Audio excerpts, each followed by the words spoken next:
तो अपने पति को ऐसा बकरा मत समझो कि वो खत्म ही हो जाए, कमाता कमाता उसकी जिंदगी खत्म हो जाए, लेकिन आपके खर्चे खत्म नहीं होंगे। सब कुछ खत्म हो जाएगा, बच्चों का हक भी खत्म हो जाएगा, और फिर वो स्ट्रगल बच्चों के लिए शुरू हो जाएगा।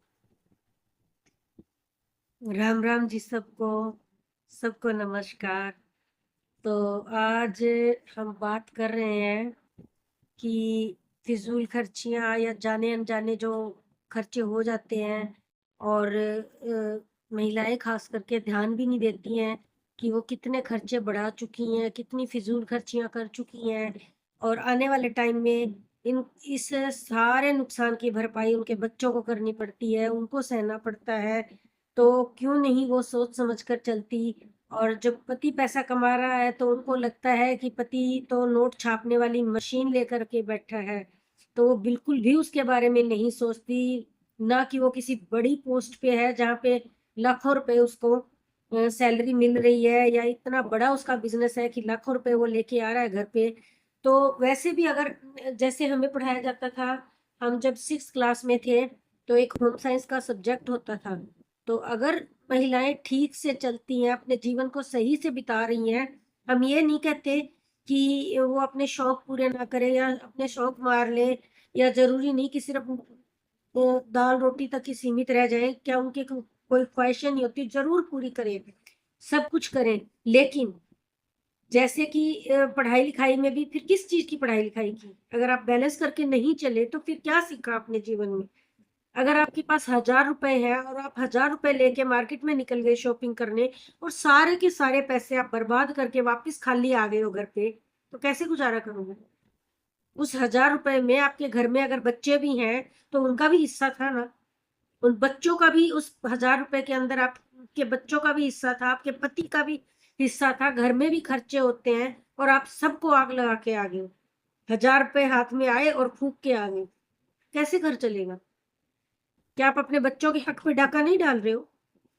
क्या उनको आने वाले टाइम पे बर्बाद नहीं कर रहे हो? तो पढ़ाई लिखाई में भी सिखाया जाता है, होम साइंस नाम के सब्जेक्ट में सिखाया जाता है कि आप 50% खर्चा कीजिए, सैलरी का 50%। अगर पर डे है तो पर डे के हिसाब से भी सेम चीजें अप्लाई कीजिए। ये नहीं कि जितना पैसा हाथ में आया और नेक्स्ट टाइम पता नहीं कौन सी मुसीबत 1 घंटे बाद ही, नेक्स्ट 1 घंटे बाद ही आपके ऊपर कौन सी मुसीबत आ जाए और आपको कौन सा खर्चा निकालना पड़ जाए। तो क्या जरूरी है क्या जा जाके लोगों के सामने हाथ फैलाना और मांगना? आप अपने पास सेपरेट क्यों नहीं रखते हो? खर्चों पे लगाम लगाई जा सकती है।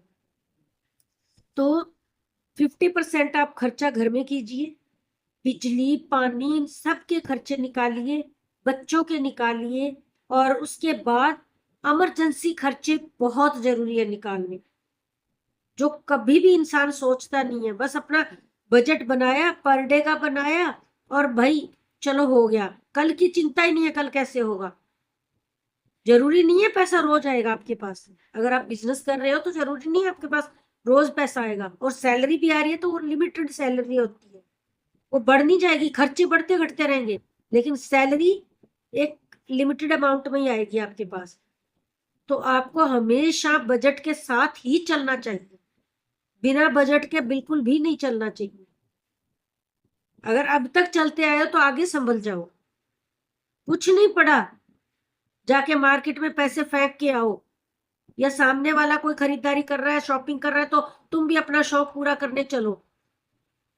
अगर कोई दूसरी औरत या इंसान खर्चा कर रहा है तो जरूर उसके पास सेपरेट पैसे होंगे, जितना वो लगा रहा है इतना उसके पास सेपरेट भी होंगे। ऐसा नहीं है कि आप अगर नकल कर रहे हो देखा देखी कि जितना पैसा आपके पास आप फूक के आ गए उसके बराबर, उसको दिखाने के लिए कि भाई तेरे से तो मैंने फालतू ही शॉपिंग की है, और जब घर पे आके देखो तो ठन ठन गोपाल कुछ भी नहीं है हाथ में, फिर हाथ फैलाते फिरो। तो अपने पति को ऐसा बकरा मत समझो कि वो खत्म ही हो जाए, कमाता कमाता उसकी जिंदगी खत्म हो जाए, लेकिन आपके खर्चे खत्म नहीं होंगे। तो जैसे कहा गया ना कि अगर अंधेरे में आपको मोमबत्ती की जरूरत है और आपके पास पैसा नहीं है, आप मोमबत्ती नहीं खरीद सकते। बहुत अच्छा उदाहरण है, अगर कोई मानना चाहे तो। आप मोमबत्ती नहीं खरीद सकते, लेकिन अंधेरा है, मोमबत्ती चाहिए ही चाहिए। तो आपको क्या करना चाहिए? ऐसे में क्या करना चाहिए? क्या आप किसी से उधार लाके मोमबत्ती लाओगे? तो आपके सर पे कर्जा चढ़ गया ना। तो फिर आपको क्या करना चाहिए? क्योंकि अंधेरा है और मोमबत्ती भी चाहिए। तो इसका सबसे बढ़िया इलाज यही है कि आप रोशनी के रहते, दिन के उजाले में वो काम खत्म कीजिए। जो आपको अंधेरे में करना है उसको पहले ही खत्म कीजिए, ताकि आपका वो खर्चा बच सके। नहीं बचाओगे आप, आपको तो बर्बाद होना है, आपको तो भीख मांगनी है। और फिर जब सब कुछ खत्म हो जाएगा, बच्चों का हक भी खत्म हो जाएगा, और फिर वो स्ट्रगल बच्चों के लिए शुरू हो जाएगा। क्योंकि बच्चों के लिए तो आपने कुछ छोड़ा ही नहीं, सब कुछ बर्बाद कर दिया। अपने शौक पूरा करने के लिए सब बर्बाद कर दिया, उनके हिस्से का आपने कुछ भी नहीं छोड़ा। आने वाले टाइम में उनकी तकलीफों के लिए आपने कुछ नहीं छोड़ा, सब कुछ खा गए आप उनका हिस्सा। फिर बच्चे स्ट्रगल करेंगे, बच्चे वो सब भुगतेंगे, क्योंकि आपने तो अपने शौक पूरे किए, आपने तो अपना सारा खर्चा वहां पे लगा दिया। कभी कुछ कभी कुछ कभी कुछ, जो बिना किए भी सर सकता था, नहीं करने से भी काम चल सकता था, लेकिन आपने किया। तो कभी नौकर रखे, मैंने ऐसे ऐसे घर देखे हैं, ऐसे ऐसे पैसे वाले घर देखे हैं जिनके पास खूब पैसा है, बहुत अच्छा बिजनेस चलता था। और उनकी पत्नियों ने क्या किया, दो दो तीन तीन नौकर रखे। बर्तन मांजने वाले अलग आ रहे हैं, सफाई करने वाले अलग आ रहे हैं, खाना बनाने वाले अलग आ रहे हैं, कपड़ा धोने वाले, मैंने ऐसे ऐसे देखे हैं, खुद देखे हैं हमने अपनी आंखों से। और उनके मकान तक बिक गए हैं और बिजनेस भी ठप हो गए हैं। तो क्या करेंगे बापू? और फिर उनकी पत्नियां लग जाती हैं काम करने। तो जो पति की कमाई को आप संभाल के नहीं रख पाई, तो आपके करने से क्या हो जाएगा? इवन बच्चे स्ट्रगल कर रहे हैं, बच्चे छोटी मोटी नौकरियां कर रहे हैं, आपने सबको गर्त में डाल दिया।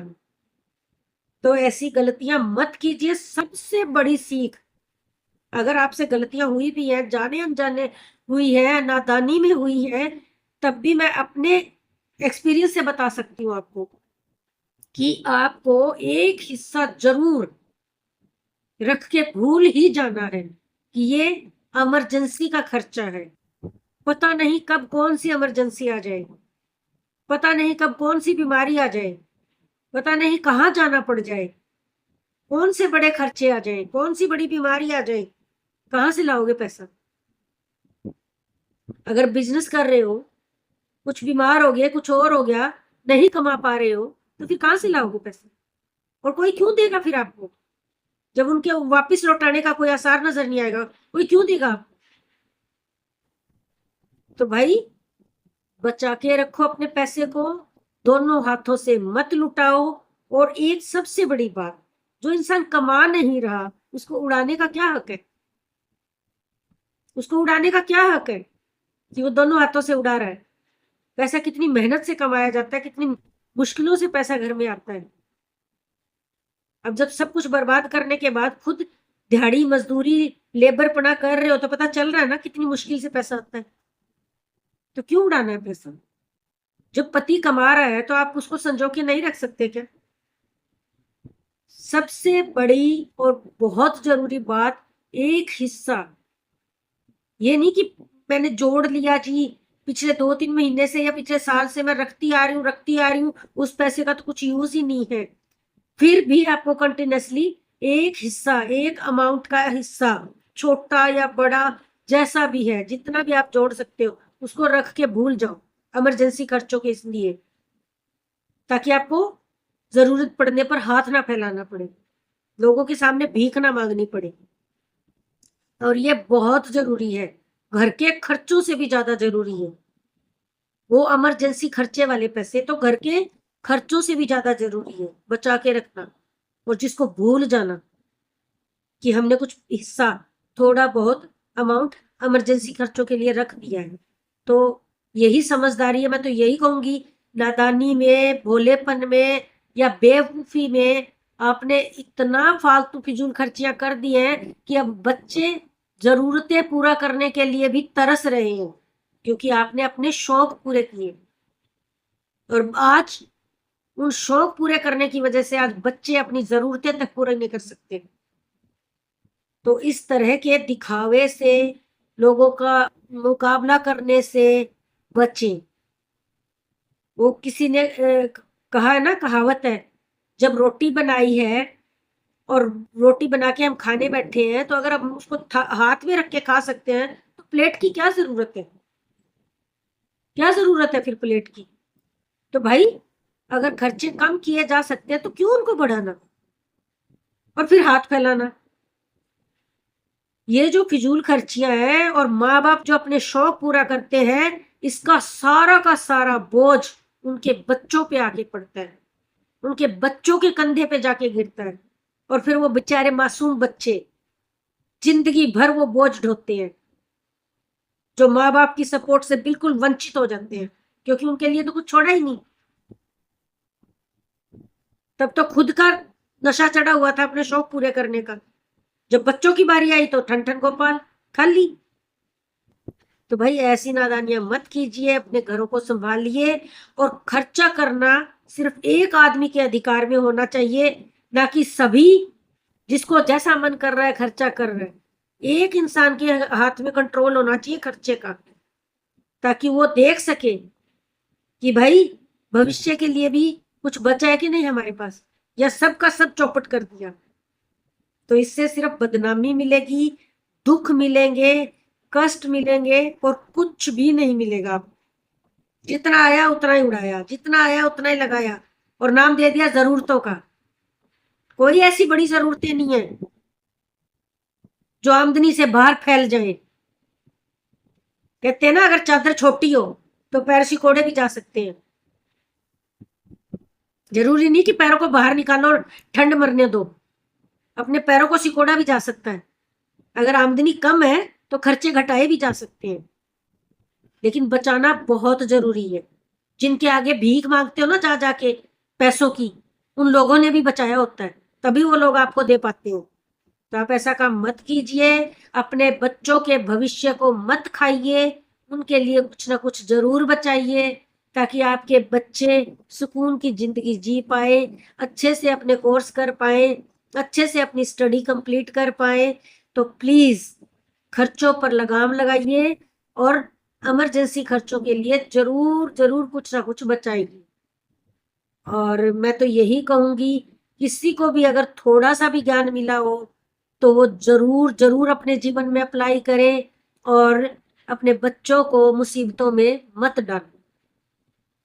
आपके फिजूल खर्चों से, आपके शौक पूरा करने से आपके बच्चों का फ्यूचर टोटली रूप से बर्बाद हो रहा है, और मेरे जानने पहचानने वालों में बहुत लोगों का हो रहा है। मैं उंगलियों में गिनवा सकती हूँ जो अपने शौक पूरे कर रहे हैं और बच्चों का भविष्य पूरी तरह से बर्बाद कर रहे हैं, बच्चों के लिए कुछ भी नहीं छोड़ रहे हैं, सब कुछ चौपट कर रहे हैं, क्योंकि उनको अपने शौक पूरे कर रहे हैं।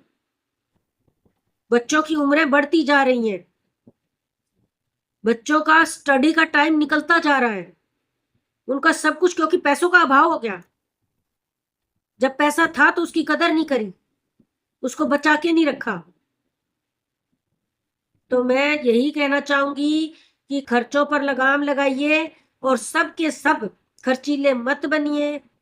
हिसाब किताब किसी एक आदमी के हाथ में ही होना चाहिए। मैं तो कहूंगी जो कमा रहा है, चाहे वो आदमी हो या औरत, हिसाब किताब भी उसी के पास होना चाहिए, और खर्चों का कंट्रोल भी उसी के हाथ में होना चाहिए, क्योंकि उसको पता है उसने कितनी मेहनत से वो पैसा कमाया है।